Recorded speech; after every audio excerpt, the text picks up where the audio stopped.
Workers returning to work today after President Trump signed that funding bill to reopen the government after 43 days. It was the longest shutdown in U.S. history, disrupting the lives of millions of Americans. And in the end, it's left a lot of people wondering what all this pain was for. Democrats were unable to extend the health care subsidies that they were fighting for, leaving them furious about the health care crisis brewing for Americans. It is a betrayal. It's a betrayal of working people who are seeing their health insurance premiums rise double and triple. Well, the funding bill that passed yesterday also included a provision that allows senators to sue the government for $500,000 in their phone records are investigated without notifying them. 8 Republican senators had their phone records subpoenaed by special counsel Jack Smith during his investigation into Trump's efforts to overturn the 2020 election. And under the bill, they could seek hundreds of thousands of dollars in damages. The provision leading to an uproar from some lawmakers accusing it of being snuck into the funding bill. The notion that 8 Republican senators signed off by John Thune and the Republicans, apparently in the Senate and in the House, would give themselves the ability, essentially, to rip millions of taxpayer dollars away from the American people so they could line their pockets because these people were insurrectionist sympathizers is insanity. 2 House Republicans, Congressman Greg Steube and Thomas Massie, joined Democrats to actually vote against the funding bill. Congressman Steube in a statement saying, "I could not in good conscience support a resolution that creates a self-indulgent legal provision for certain senators to enrich themselves by suing the Justice Department using taxpayer dollars." Florida Congressman Greg Steube joins me now. Good to see you, Congressman. Why did the provision of this bill, why did it make you so angry?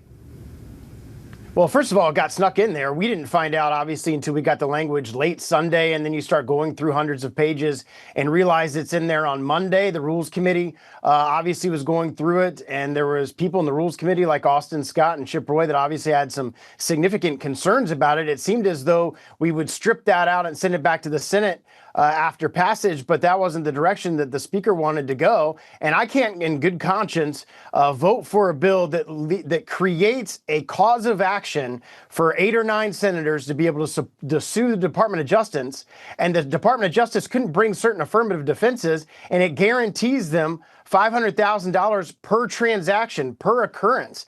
I mean, you're talking millions of dollars that are going directly to specific senators that was laid out in a legal framework in a bill to fund the government. I can tell you that people in my district think that's probably the swampiest thing they've ever heard. Enriching themselves is pretty frustrating as a member of Congress, and I just couldn't in good conscience at the end of the day vote for that provision along with some of the other provisions in the bill. Well, Senator Lindsey Graham had his phone data accessed by Jack Smith and says he will definitely sue under the new provision, saying, "I want to make it so painful no one ever does this again." Your reaction?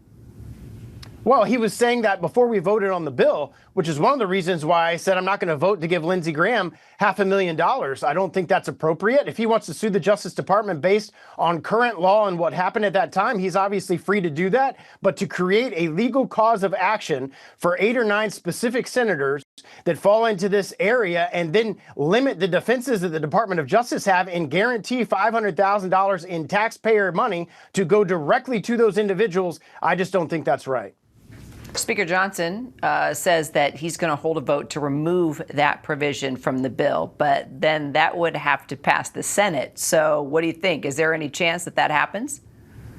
Well, you can't remove the provision from the bill. It was signed by the president last night. What Speaker Johnson wants to do is create a new bill, a standalone bill that would repeal that section of law that was signed into law last night. But that bill's got to go to the Senate. I don't see the same Senate leadership that put that language into the bill that they sent to the House, that they jammed us with this package. I can't see that same Senate bringing that vote up to the vote on the Senate floor and get 60 votes for that. Thune would have to make that decision on himself. He's the Senate president. He obviously knew that that language was in there, and they sent that language over to the Senate or to the House. I really don't see the Senate taking up a standalone bill that the House passes to remove language that the Senate put in and sent to the House. So why do you think they did this? Well, obviously, they did it to enable those 8 or 9 senators to be able to file a lawsuit against the DOJ and get damages for that. I just don't think it's appropriate, especially in an appropriations bill, to put this type of language in, send it to the House, and then the Speaker only gives us a yes or no vote. So I had to vote. I either had to choose to vote for this to enrich senators who feel like their rights have been taken, which I'm not denying that they haven't been, but to create a cause of action, a specific cause of action in law and guarantee them a certain amount of money, I don't think is appropriate at all. All right, I've got to ask you another question. As early as next week, the House is slated to vote on a resolution to release all of the files related to Jeffrey Epstein. You've said that you plan to vote yes on that resolution. Have you heard from any other Republicans that they plan on joining you? Not specifically, but I would be willing to bet there's probably going to be 40 or 50 Republicans when this actual discharge comes before a vote. They're going to vote for it. My district has obviously said they want transparency. This White House has said they want transparency. And I would support this resolution when it comes for a vote next week. All right. Well, the White House had meetings with Republican lawmakers like Lauren Boebert, where they allegedly encouraged them not to back the effort to bring this bill for a vote. Have you received any pushback from the White House or even the president for your stance? No, I didn't sign the discharge petition because I don't think it went far enough to protect the victims of the case. I hope that if it does pass and goes to the Senate's going to look very seriously at the language as it relates to protecting the victims in all of these cases that have obviously been so public before the American people. I think that's something that needs to be changed if the bill does pass and go to the Senate. But no, I haven't received any pressure from the administration to vote one way or the other. Got it. Well, do you think that it's a mistake for the White House to oppose the full release of the Epstein files?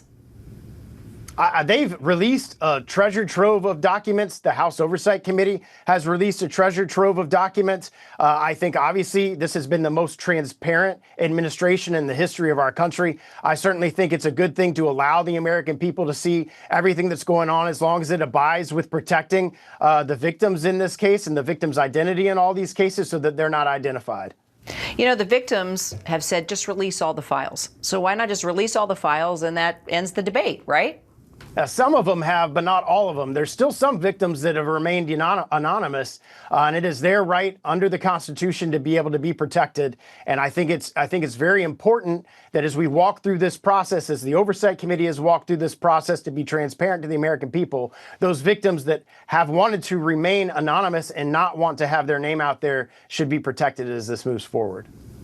Also next week, the House will have a hearing on a stock trading ban for members of Congress. You've long supported these efforts. Do you think we could see that go anywhere?